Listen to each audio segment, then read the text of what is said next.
السلام علیکم ورحمۃ اللہ دوستو، میں ہوں تنویر احمد، آپ دیکھ رہے ہیں تنویر الیکٹرانکس یوٹیوب چینل۔ دوستو یہ دیکھ رہے ہوں گے کہ یہ واشنگ مشین کی موٹر ہے، لیکن یہ ہے کیسی؟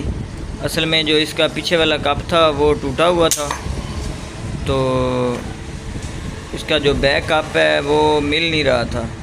اگر کسی سے پوچھا ہے تو وہ کہہ رہے تھے کہ جی یہ 400 روپے کا اور وزن اس سے بھی ہلکا ہے۔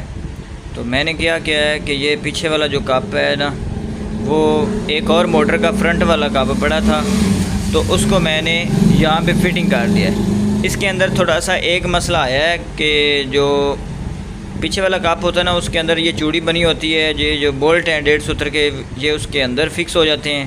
ایک مسئلہ یہ آیا ہے، اور دوسرا مسئلہ یہ آیا ہے کہ جو بیرنگ سائز ہے نا، یہ آپ کو کناری نظر آ رہی ہوگی، 1.5 سوتر جو کپ ہے نا وہ آگے گیا ہے۔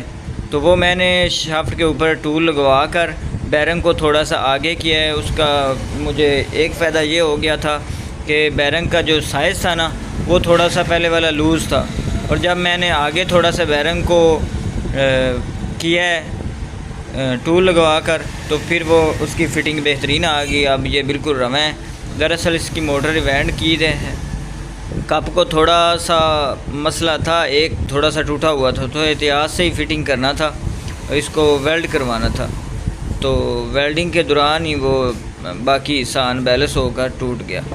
تو پھر میں نے یہ جگاڑ لگایا ہے۔ دوستو اگر آپ ہمارے چینل پر نئے ہیں تو چینل کو سبسکرائب کر لیں، ویڈیو اچھی لگے تو ویڈیو کو لائک بھی کر دیا کریں، اور ایسی اور ویڈیو دیکھنے کے لیے ہمارے چینل کو سبسکرائب کر لیں اور بیل کے بٹن کو پریس کر لیں۔ یہ دیکھیں بالکل رواں ہے دوستو، یہ دیکھیں بالکل ٹھیک ہے اس کی پک، اور اس کے اندر کوئی تبدیلی نہیں کرنی پڑی۔ بس اس کا یہ جو کان ہے یہ بھی میں نے کاٹ دیا ہے، تو اس کا یہ والا بھی کان کاٹ دیں گے، کیونکہ 4 کان ہوں گے تو اس کو سنائی زیادہ دے گا۔